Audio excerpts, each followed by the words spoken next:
حضرت سلطان محمود غزنوی رحمۃ اللہ علیہ اپنے کچھ سپہ سالاروں کے ساتھ جنگل کے راستے سے بھٹک گئے۔ عصر سے وقت تیزی سے سورج ڈھلنے کی طرف گزر رہا تھا۔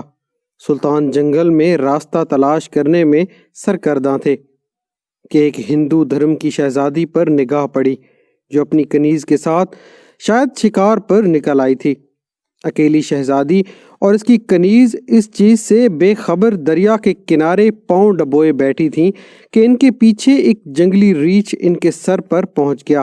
وہ اپنے کھانے کو حلق میں اتارنے ہی والا تھا کہ سلطان نے تیر سے نشانہ بنایا اور تیر اس کی گردن سے پار کر دیا، پھر دوسرا وار اپنے نیزے سے کیا اور اسے ریچھ کے حلق میں گھسا دیا۔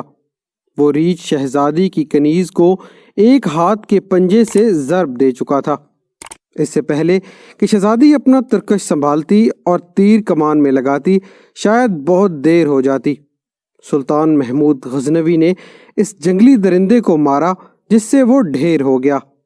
شہزادی کو یہ جاننے میں مشکل نہ ہوئی کہ اس مہارت اور بہادری کا مظاہرہ کوئی جنگجو سپہ سالار ہی کر سکتا ہے۔ شہزادی سلطان کی طرف متوجہ ہوئی، اظہار تشکر کے لیے اپنا تعارف کرواتے ہوئے بولی، میرا نام سمرتی ہے، میں جے پور ریاست کے مہاراج کی اکلوتی بیٹی ہوں، میری جان بچانے کا شکریہ۔ میں تمہیں اپنے والد سے کہہ کر فوج میں کوئی اعلیٰ عہدہ دلواؤں گی۔ ویسے تم ہماری فوج کے سپاہی لگتے نہیں ہو، بتاؤ کہاں سے تعلق ہے تمہارا؟ سمرتی شاید یہ نہیں جانتی تھی کہ اس کے سامنے کوئی معمولی سپاہی نہیں بلکہ اس وقت کی سب سے طاقتور اسلامی لشکر کا سربراہ سلطان محمود غزنوی ہے، جس کے نام سے ہی ہندو مہاراجوں کے حلق خشک ہو جاتے تھے۔ سلطان نے مختصراً اپنی شناخت ظاہر نہ کرتے ہوئے کہا، جی کسی اور فوج کا سپاہی ہوں۔ چلیے محترمہ، میں آپ کو کسی محفوظ مقام پر پہنچا دوں، آپ میرے پیچھے چلتی جائیں اور اندھیرا بڑھتا جا رہا ہے، راستہ نہ ملا تو شاید اسی جنگل میں رات بسر کرنی پڑے۔ شہزادی سمرتی جان چکی تھی یہ شخص لالچ اور خوف سے پاک ہے اور وہ سلطان کی نظر میں حیا دیکھ کر خود کو محفوظ محسوس کر رہی تھی۔ جنگل کی خاردار جھاڑیوں کی وجہ سے شہزادی کا پیراہن مختلف جگہوں سے چھلنی ہو چکا تھا۔ شہزادی تھکاوٹ سے چور ہو چکی تھی۔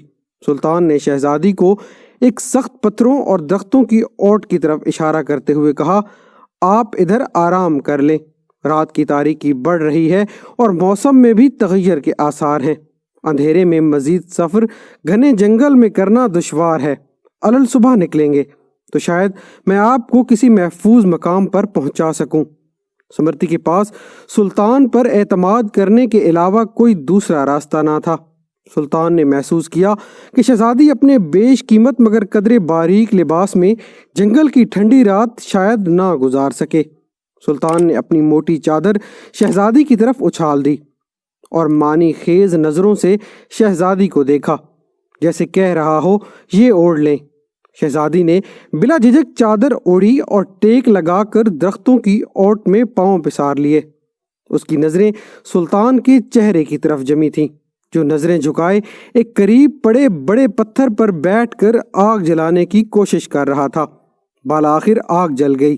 اس کی روشنی میں سلطان کا نورانی اور بھرا ہوا وجاہت والا چہرہ چمک رہا تھا۔ سلطان نے شہزادی سے قطع نظر مٹی سے تیمم کیا اور نماز پڑھنے لگا۔ شہزادی کو جھٹکا لگا، اوہ یہ تو مسلمان لگتا ہے۔ ایک دفعہ شہزادی کانپ گئی، کہیں غزنی کے لشکر سے تو نہیں، یہ تو لٹیرے ہیں، گائے بھینس بکری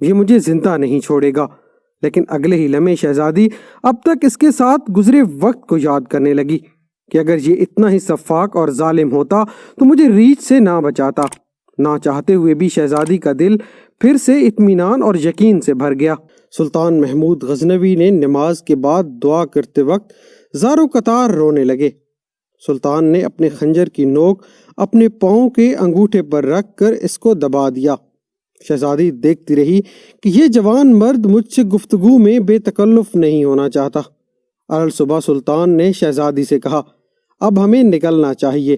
کچھ دور جا کر سلطان کو ایک سفید پتھر پڑا ملا جو سلطان کے سپاہی نشانی چھوڑ گئے تھے کہ راستہ اس طرف ہے۔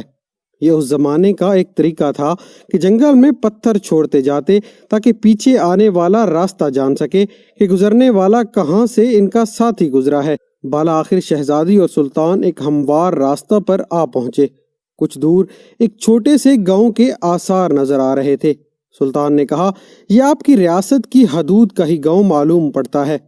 گاؤں پہنچنے پر شہزادی نے گاؤں کے مکھیا کو بلایا۔ مکھیا اپنے کچھ ساتھیوں سمیت حاضر ہوا۔ شہزادی نے کہا، ہمیں 2 برق رفتار گھوڑے دیے جائیں اور کچھ خشک اناج اس سپاہی کو دیا جائے۔ شہزادی نے سلطان سے کہا، اجنبی، ہمیں بہت حیرت ہوئی ہے، تم کس مٹی کے بنے ہو؟ ساری رات تم اپنے خنجر سے زخم کریدتے رہے اور میری طرف کوئی توجہ نہ دی۔ اگر تم چاہو تو میری جان بچانے کے بدلے میں ہم تمہیں انعام و اکرام سے بھر دیں گے۔ سلطان نے گھوڑے پر سوار ہو کر شہزادی سے کہا، شہزادی صاحبہ، زخم اس لیے کریدتا رہا کہ آپ کا حسن میرے ایمان کو زد نہ پہنچائے اور میری توجہ میرے درد کی طرف رہے، آپ کی طرف نہ بڑھے۔ شہزادی نے کہا، کیا تمہیں یہ موقع گنوانا چاہیے تھا؟ ہم سے تو خلوت میں ملاقات کے لیے لوگ اپنی ریاستیں دستبردار کرنے کو تیار ہیں۔ سلطان نے کہا، شہزادی صاحبہ، میں مسلمان ہوں اور حضرت محمد صلی اللہ علیہ وآلہ وسلم کا غلام ہوں۔ میری نظر آپ کے جسم پر نہیں، اپنی روح پر تھی۔ شاید میرے جسم سے گناہ کا داغ دھل جاتا، لیکن میری روح پر اس گناہ کا داغ لے کر میں اپنے نبی کے سامنے پیش ہوتا، مجھے یہ گوارا نہیں تھا۔ شہزادی یہ جواب سن کر اس سپاہی کی اپنے مذہب کے ساتھ لگاؤ دیکھ کر اس کے کردار سے متاثر ہوئے بنا نہ رہ سکی، جیسے اس کا دل اس اجنبی کے مذہب اور زندگی میں شامل ہونے کو بے قرار ہو۔ یہ کہہ کر سلطان نے اجازت چاہی۔ شہزادی نے کہا، اپنی فوج کا نام تو بتاتے جاؤ، ہم یاد رکھیں گے۔ سلطان نے چادر سے نقاب اوڑھا، تیر ترکش کندھے پر ڈالے اور تلوار اپنے میان میں ڈالی اور گھوڑے کی رکابیں پکڑتے ہوئے بولا، شہزادی، میرا نام ہے سلطان محمود غزنوی اور میں ہی غزنی کی عظیم الشان فوج کا سالار اعظم اور سلطان ہوں۔ یہ کہہ کر سلطان نے گھوڑے کو ایڑ لگا دی اور سرپٹ بھاگتے ہوئے آنکھوں سے اوجھل ہو گیا۔ دوستو، آپ کو یہ کہانی کیسی لگی ہے؟ کمنٹ میں اپنی قیمتی رائے کا اظہار ضرور کیجیے گا اور ہمارے چینل کتاب گھر کو ضرور سبسکرائب کیجیے گا تاکہ آنے والی ایسی خوبصورت ویڈیوز آپ کو ملتی رہیں۔